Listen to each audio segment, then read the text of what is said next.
Everybody, Brian back here with another Kaspa update. You can see this is Kaspa on the daily. We pulled back right to that 618, between the 618 and the 702 Fibonacci there, so I wouldn't expect this thing to pull back a whole lot further. Possibly that 0.1494, we got a support zone running right through there, you can see also right down there, so could have a little bit more down. Actually, the smaller time frames are about reset on the RSI. The 618, 702, that's one of the two best places, especially a bullish coin and an uptrend. That's where you want to see these things bounce. So nothing is definitely nothing broken here. We're down 5% for the day, but that's because the RSI is resetting.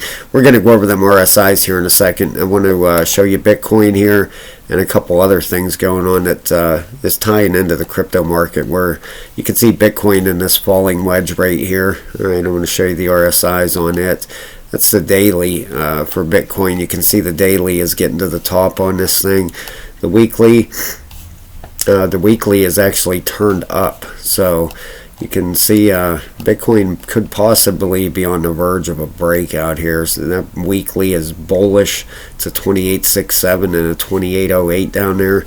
All right, so that's fantastic to see. We definitely want to see that. The 12-hour RSI getting a little overextended there for Bitcoin. Let's look at the smaller time frames here. The 8-hour, it looks like the 8 might possibly want to curve back up. Looks like there's a support zone through here that Bitcoin is actually working off of right down through here. You can see support here. Let me grab my pointer real quick. Support here, here, here. It looks like it's going sideways on here right now. Looks like it might have found some support here, but kind of watching for Bitcoin to possibly, we get to break out of this wedge right here. That's going to send this market flying. That dollar we've been watching, the DXY, that thing is right up to that 786 Fibonacci level. Alright, and on the 8-hour RSI, you can see where we're at with that. But let's go look at this daily. This daily RSI is just maxed out, and it's bearish actually. It's 89.97 and a 95. So it's bearish. You can see we've had two, what is that?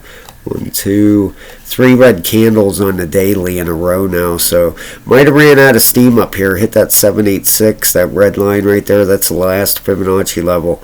Hit it right on the dot, and it's got rejected the last 3 days now off of that. So if we go over to the Dow Jones, I want to show you these because these all tie in together. The Dow Jones has been very close to breaking out of this wedge here for quite a while. This wedge goes back to November of 21. It started. This is on the weekly time frame, so this has been going on a long time. If it would get a break out of this wedge, and you can see that weekly RSI just starting to flicker up there a little bit. Boy, oh boy, that would really, I think that would send everything flying if we get a breakout of the Dow Jones.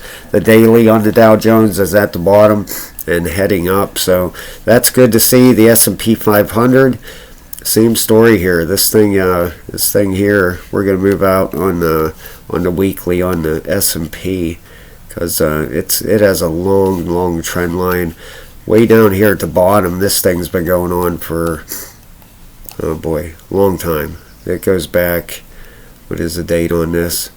Well, yeah, 2010.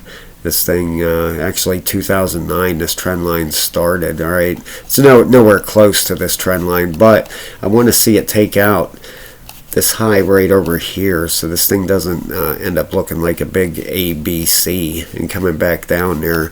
All right, you can see what I'm talking about there. If we definitely don't want to see that happening. Let me show you here real quick with this thing. Then we're going to get back to that Kaspa chart, but I don't want to see a big ABC pattern come out of here. It'd be nice to see this thing take out this high right over here. All right, it has gotten a break out of this interior wedge it was forming here on this chart, but it just hasn't made no big run yet. You can see the it broke out of there, but just has not got any big runs out of this breakout. So keeping an eye on that too. But let's get back to this Kaspa chart.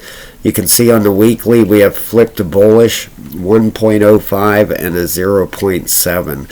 So that is great to see. Finally, we got bullish numbers on that weekly.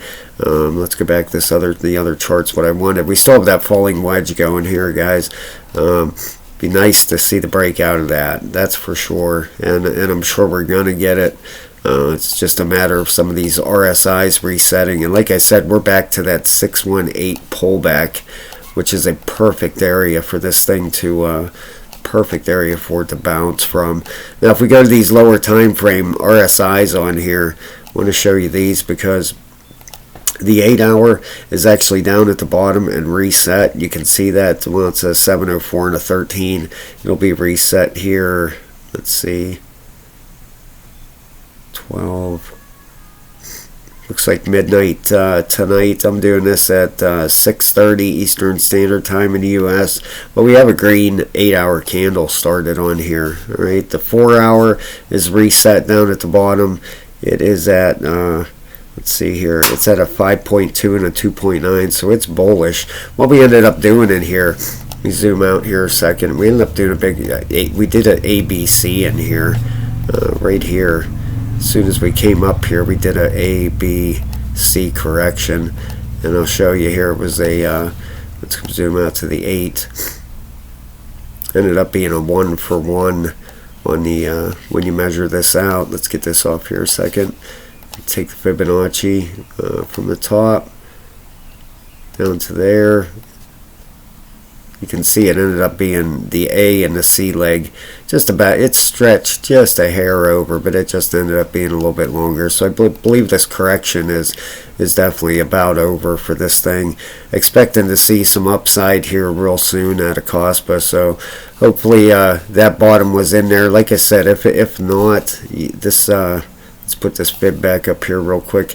That's 702 and 618 is the areas you really want to watch for. That's where a lot of guys jump in here. You can see how we bounced off this 618, and we're getting that green candle now, like I said, on that 8-hour. 702 down at the 4.01479 could come to the 702 before we get a bounce out of here. But this is possibly looking like this is all just one wave right here. This we took a wave count on this thing. You know, this would be just all a 1, 2, and then our if our 3 is coming up, if this ends up being a 5 wave up, this 3 wave would be our biggest move up here. So I'm definitely keeping an eye on that. You'd see a pretty big move out of here. Okay, I would expect a let's get the full screen on here so we can see this thing. I would expect something like this to come out of here if this thing is, you know, of course we got that rejection there. Oops, I apologize. Let me get that thing back here. Would expect something like this to happen, get that breakout, then a back test, and then go like something like that there. Okay, you want to see that back test this area as support now when we do get this break out of here. But Kaspa's looking fine, absolutely 100% fine. Nothing's broken. We're down 4.6% now. Looks like we're gaining a little bit of ground back here. Nothing but a correction. That's all this was. And we're just watching for this wedge breakout. Man, this thing has been going on since the beginning of April. Yeah, April 1st or so. This wedge has been forming. The longer the wedge is formed, the bigger the breakout. You know, I've read it to you guys a few days ago on here, and hopefully this thing is ready to go. Thank you so much, guys. Please hit the like and subscribe, and I will talk to you very soon. Have a great night.